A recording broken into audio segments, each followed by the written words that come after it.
Your tape 2. Leonard, after you acquired ABC, you paid a courtesy call on David Sarnoff over at NBC. What did he have to say?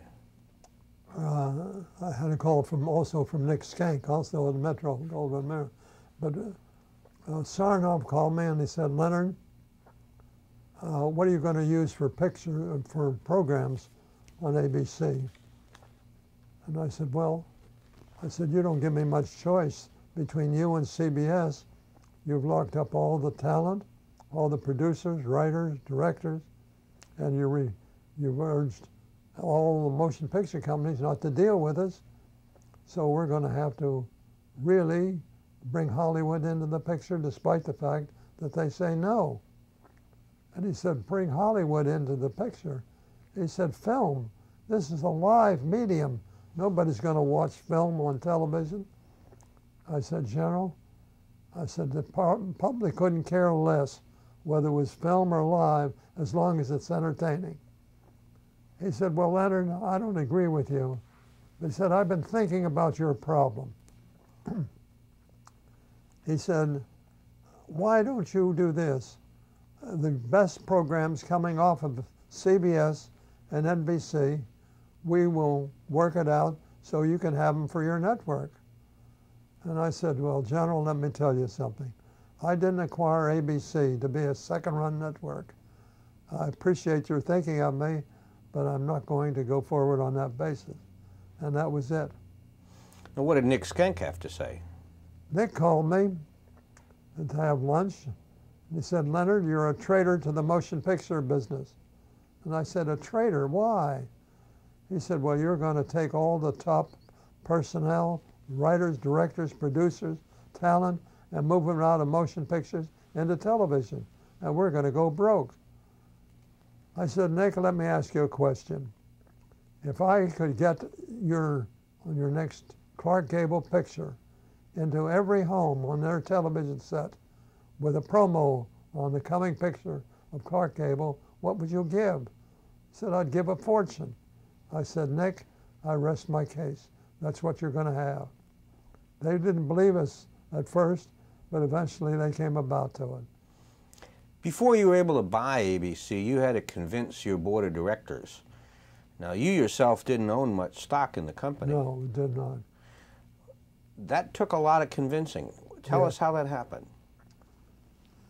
Well, I was convinced that Dumont would not be a competitive factor for the reason that I said before. Rayburn, who was there representing Barney, was a statistician. He watched every penny, but he forgot that you're supposed to have programming on the air. And I knew the weakness, and I felt very definitely that we'd be able to drive Dumont out of business.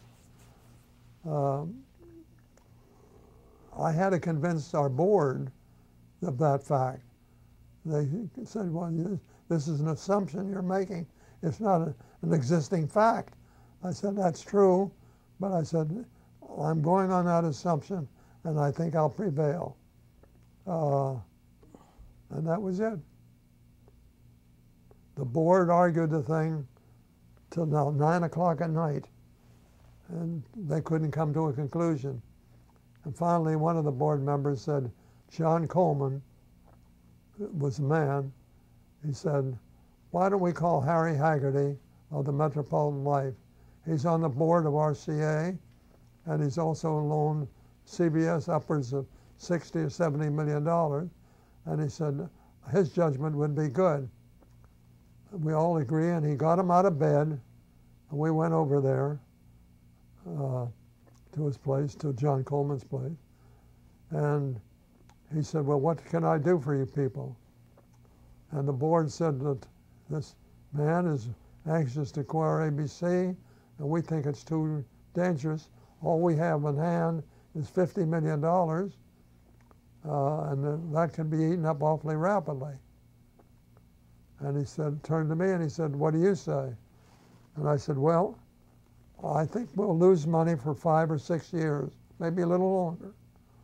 But I said, eventually we'll prevail, but we have to have the cash to do it.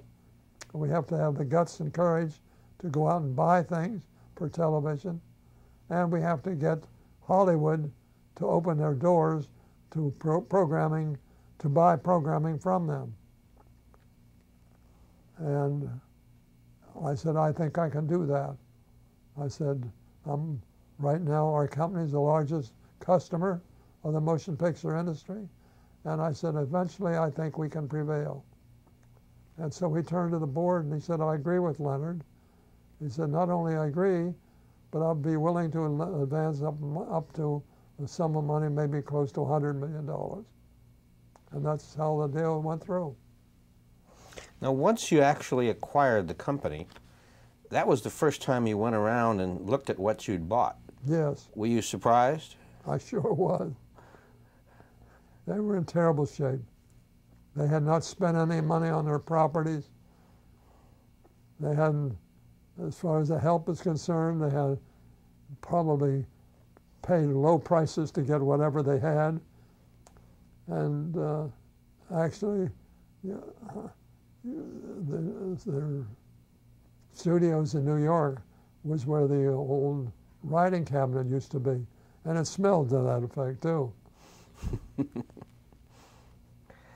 Ted Bergman, who used to head up DuMont, said that at one point you nearly merged with his company. Can you talk about that? Ted Bergman? Yes. Formerly the head of DuMont. No, we couldn't do that because Paramount owned 50%. So we couldn't do that. And that was because of the divestiture order? Beg your pardon? And that was because you couldn't put the two parts of Paramount back together again? No, no. Okay. When you took ABC over, what did they have on the air? Ozzie and Harriet, Ozzie and Harriet, Ozzie and Harriet. That's about it. That's it. They had everything they had was really, advertisers brought them whatever junk they wanted, and they put it on every spot they wanted on the air. And that's why ABC was terrible. Now, you had very different idea about programming than Sarnoff and Paley. We've already heard what Sarnoff had to say. How were your ideas different? Well, both of them controlled all the radio talent. ABC had nothing. So they brought radio over to television. And they treated it as radio on television. And I said to myself, that's stupid. I mean, television has its own type of programming, which action, all kinds of programs that you plan a series and whatnot. I said, they're not going to be able to prevail. I said this to myself. But I went to every one of the motion picture companies, and everyone turned me down. Finally, out of nowhere, Walt and Roy Disney came to see me. I checked it out and found they had been to CBS and NBC and had been turned down. They had been to the banks and the insurance companies, and they were turned down there because their idea of Disneyland sounded like Coney Island to the bankers, which was not successful. So I said to Walt and Roy Disney, what is it you have in mind? And they said, we would like you to finance the park at Anaheim. And I said, well, what do I get out of it? And they said, well, we'll give you a 35% interest in the park. I said, that's not enough. I said, I've got to get a commitment that you will put programming on television on a regular weekly basis, and the second year you have a second program, and the third year a third program. And they said, okay. And when I made that deal, that's the first crack in all the motion picture companies. Disney was going into television. And after that, I sat down with Jack Warner. And as I told you before, I said, Jack, you're going to have to go into television. I mean, You can run television and motion pictures side by side and be very successful. After about 4 hours with him, he agreed to do it. He appointed Bill Orr, his son-in-law, in charge, and eventually Warner Brothers got up to making 8 hours a week, really. The first program was Cheyenne that started a Western trend. But even with the studios making programming, you also had to find talent elsewhere. So you went to a man named Abe Lastfogel. Yes, ahead of William Morris. And what did he do for you? He got me, the one thing he got me was Danny Thomas.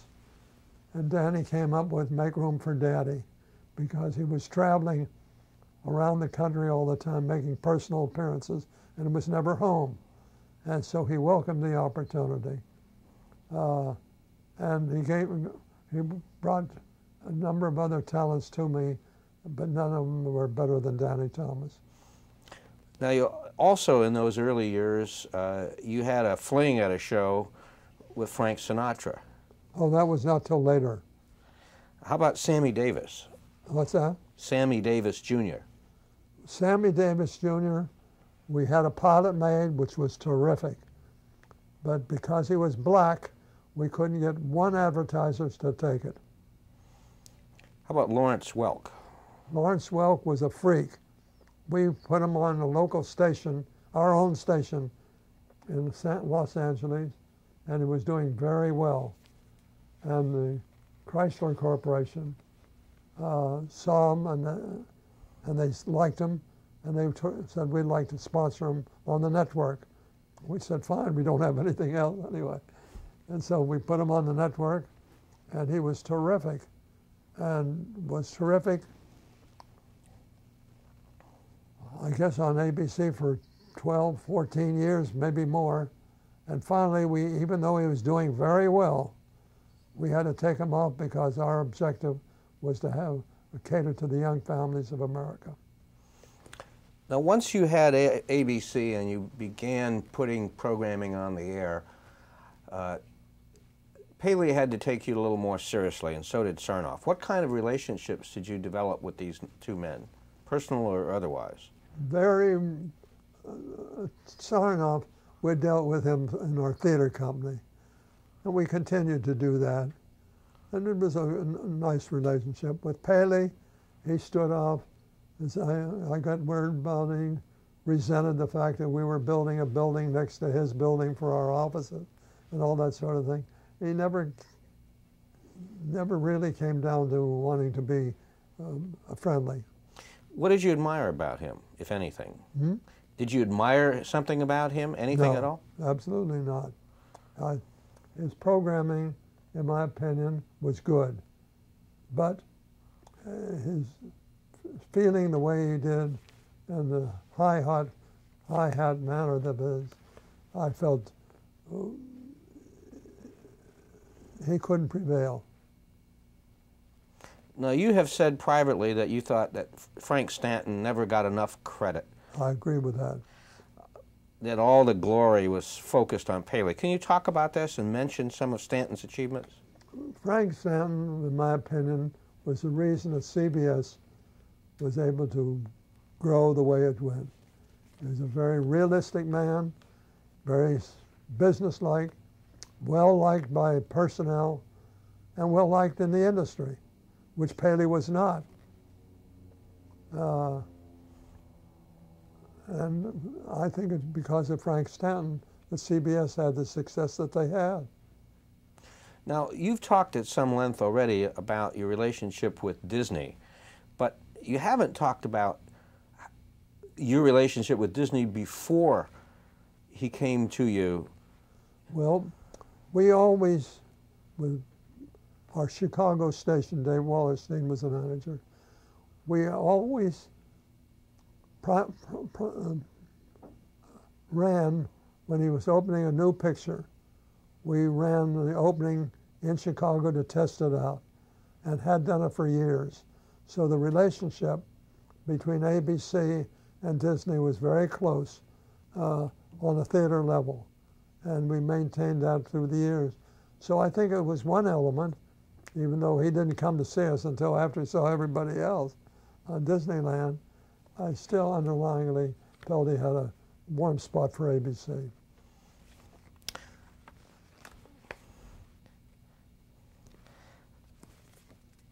Early on, when ABC began to show a little success, a number of people tried to take the company over.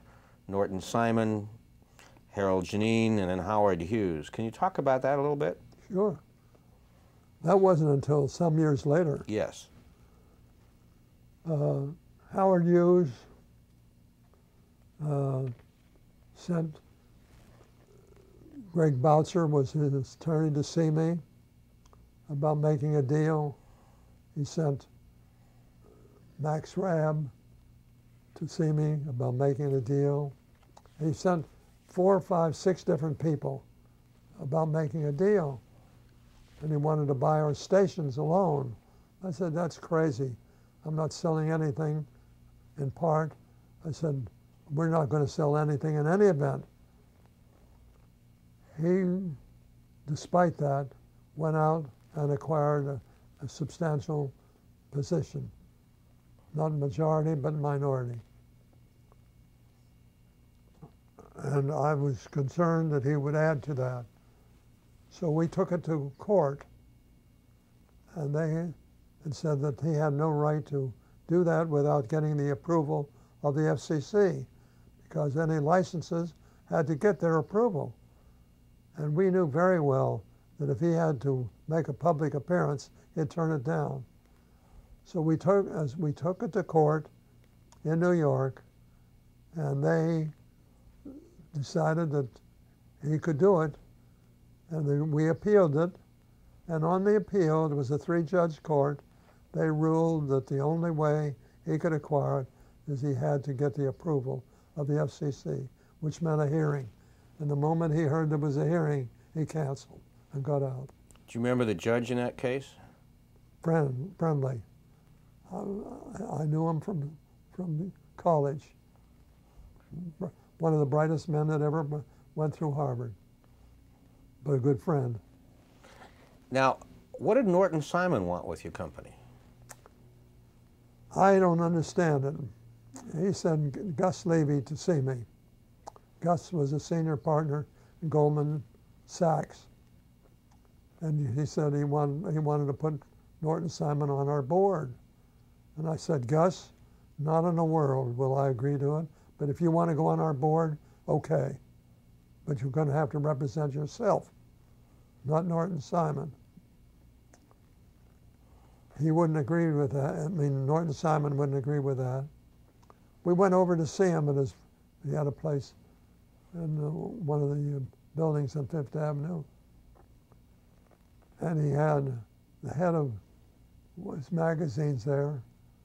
The people that went over was John Coleman, who was the outside director and who had been the head of the New York Stock Exchange for a number of years, and Cy Siegel and myself. And when we got there, the head of their magazines said to John Coleman, oh, I said, I know you. You make a small donation to Jewish charities and then expect to get big donations back from the Jewish people. That's all John Coleman had to hear. He had an Irish temper that hit the ceiling. And I got hold of him. I said, John, just calm yourself down. And I said, we don't have no intention of making a deal with you. And he said, well, you've got cumulative voting. I can go out and acquire enough stock to get a man on the board. I said, that's your prerogative. I'm not saying you can't, but we're not going to agree to it. We'll fight it. When we left that hotel that day, we said immediately that we were going to have 2 stockholders meetings. One, do away with cumulative voting, and the next day to have the regular meeting, which we did. We took him by surprise, and he bowed out. Now, you actually did make a deal with Harold Janine to merge with ITT. That's right. How did that come about, and why didn't it come off? Well, Larry Tisch was a good friend of Janine, and whom I used to play tennis with every week. Said, you know, Harold Janine would like to buy ABC. And I said, yes. And he said, he doesn't know you, he'd like to meet you. And I said, I'll meet anybody. That doesn't mean I'm going to agree to anything. And so he had Janine call me, and Janine called, and he started off by, I figure, I don't know, $40 a share. He kept coming back, increasing it till he got up to about $80 a share, which was more than twice of what it was selling on the New York Stock Exchange. So I went to the board, and I said, gentlemen, we don't control the company. I said, and in making this offer, there's coming a point where we're going to have to submit it to our stockholders, otherwise we're liable to get sued. They agreed, so we agreed to accept the $80 or whatever it was, a share in a merger. So we told that to Janine. We said that if a deal is going to go through, we're going to remain autonomous. We're not going to let you run ABC. I said, I know this comes rather hard, but that's the way we feel about it. He said, well, that's going to be all right. You can run ABC. Basically,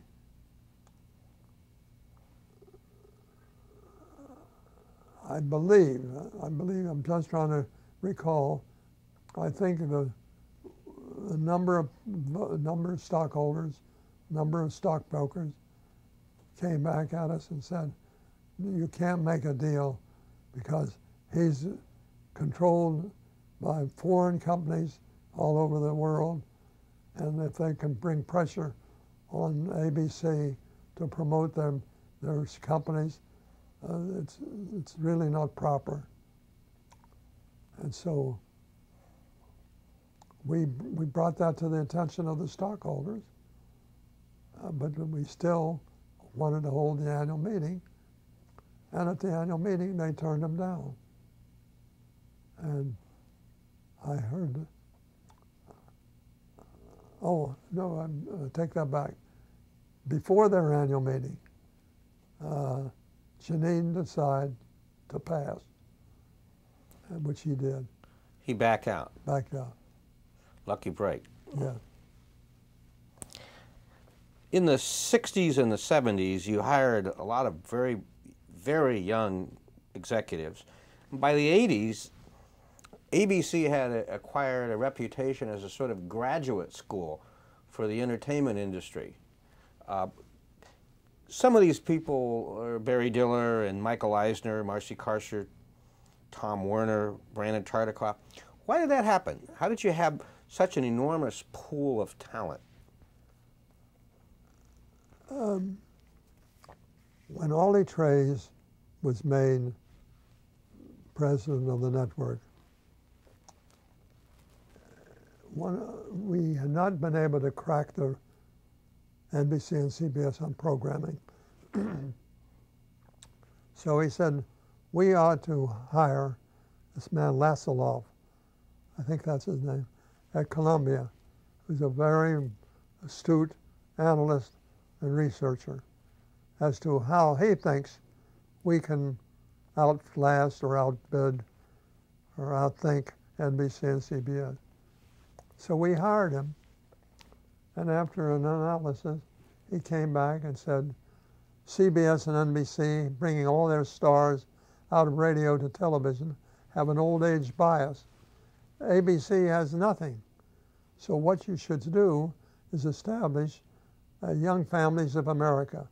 And if you do, you're going to outbid and outplay or outrate NBC and CBS. And so that's what we did. We adopted that. And through many years, CBS and NBC were not wise enough to match us. And so that gave us a great advantage. So your strategy then was to recruit young programming people, yes, so they would relate to the younger viewers. Yes.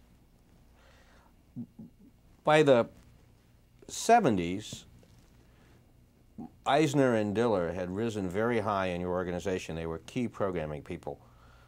Suddenly, they get offers. Charlie Bluedorn wanted him to come over and run Paramount. Why did you let him go? Well, he offered him a price which was so far above what we were paying them that we couldn't afford to pay him that. And I said to them, I said, we are not going to stand in your way. Well, I think it's wrong, but nevertheless, we're not going to stand in your way of going over to Bluedorn. And that's how it happened. Did it enter your mind that it might not be a bad idea to have a friend over at Paramount? Well, we thought of that. I don't know whether it helped us or not, but they remained, Barry Diller and Mike Eisner remained very close friends of ours from that day right up till now. Over the years, ABC has been responsible for creating a whole number of genres, not merely shows, but shows that inspired dozens of other shows.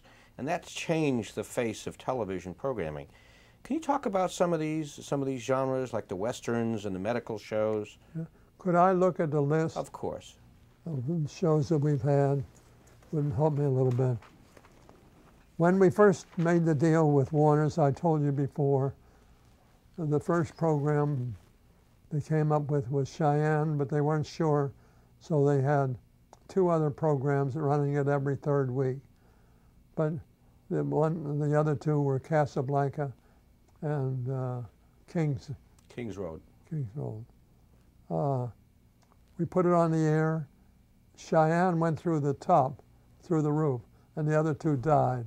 So we eliminated the other 2 and went with Cheyenne, and that created the Western.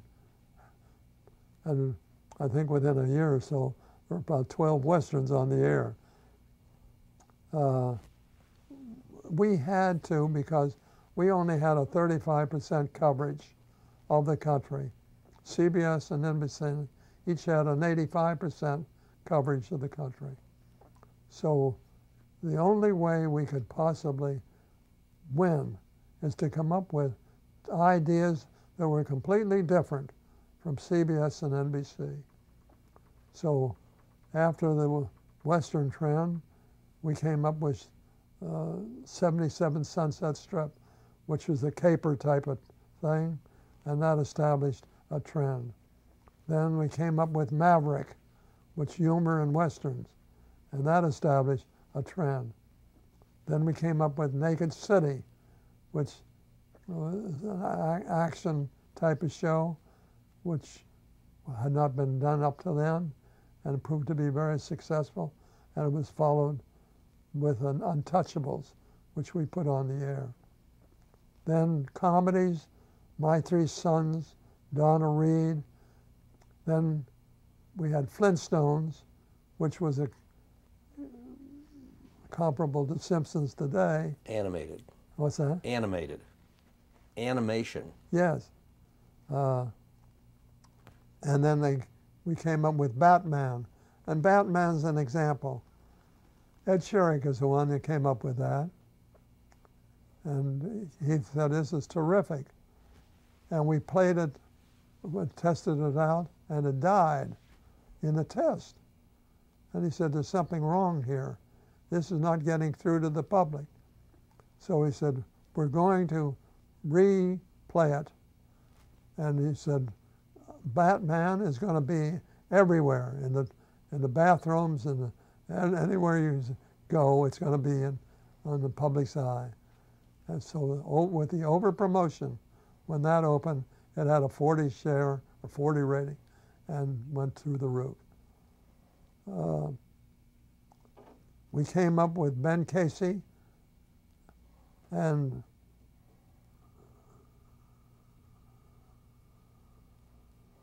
which is a medical show. We came up with Fugitive. We came up with Bewitched, which is a comedy with Elizabeth Montgomery. Hollywood Palace.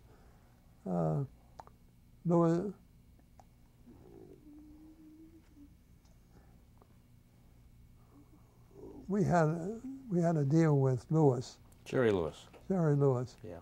Uh, A variety show. to do 2 hours on Saturday night. And we kept calling him, saying, "What's the basis for your show going to be? What formula are you going to do?" Couldn't get a thing out of him. Comes the opening, nothing. He kept going on the air. Then he said, "I think you'll like this show. Would you don't like it? Let us know." You know, that type of thing. Nobody could care less about it than that. And basically, after the first night it died, and we pulled it after 3 weeks. But in place of it, they came up with Hollywood Palace, because Jerry Lewis had us build a theater for him, which was Hollywood Palace. And we got Bing Crosby to be the MC of the show the first week. We got different stars to appear, and it went along very well for 4 or 5 years. Let's pause here for a moment. What's that? We have to pause here for